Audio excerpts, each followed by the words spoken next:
Si Franz Castro nanawagan na i-impeach si VP Sara sa lalong madaling panahon. Kinakabahan na sila. O ito Franz Castro panoorin mo ang videong to na kung saan maaaring maabsuelto daw si VP Sara sa impeachment. Yan talaga ang mangyayari dyan. Ito, kung ano ang dahilan, panoorin ang video. Sa judgment, nakapaniwala kayo. Wala ko yan.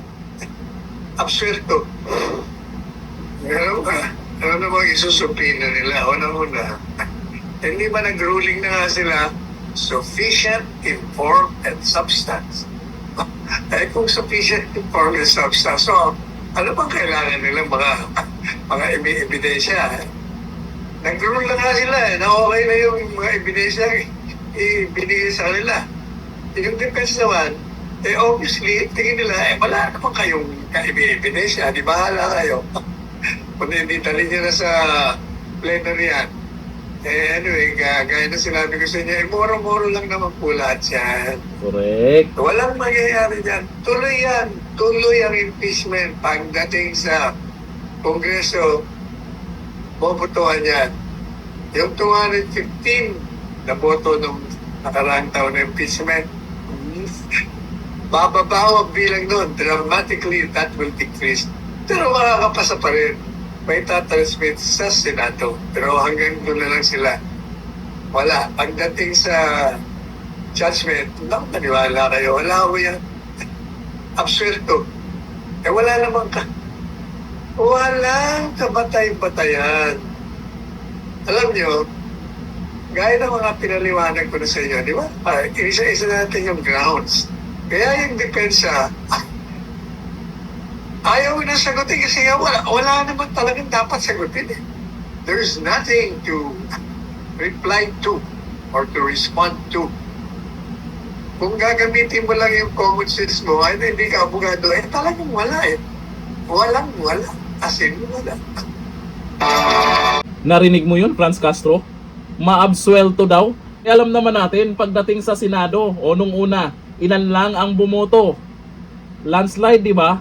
Lalo na ngayon, sinabayan pa ng isyu sa mali-malitang pera, sa ibang mga isyu ng korupsyon, tapos malapit na ang eleksyon.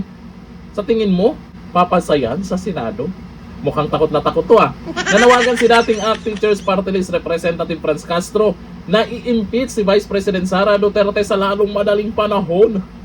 Sinabi ito ni Castro matapos ihain ng Makabayan Black na binubuo ni ACT Teachers Party List Representative Antonio Tinio, Kabataan Party List Representative Attorney Renico at Gabriela Party List Representative Sara Ilago. Impeach, impeach, impeach Sara now, sigaw ni Castro. Ito yung mga ito yung mga kinakabahan talaga pag naging Pangulo si VP Sara. Ito sila Franz Castro, ito sila Laila de Lima, at meron pa dyan. Ang swerte mo nga Franz Castro ngayon, wala ka sa kulungan. Ayon dito sa mga nag-comment sabi ni Dimple Conde, aakyat na yan ng bundok sa 2028. Nako. Sabi ni Emilio Batalunan, nanawagan siya, mahirap na kasi baka makaupo si VP Sara. Alam na this. Malamang talaga mangyayari yan. Sabi ni Weldon Tare, para makatulog ng mahimbing, nagmamadali na. Malamang itong si Franz Castro, stress na rin to. Kung paano o anong paraan para mapigilan si VP Sara na tumakbo sa 2028 eleksyon. Kasi naman, pag nangyari yon, sino ba ipantapat sa kanila? Si Lenny? Ako, sasakay lang ng bus yun.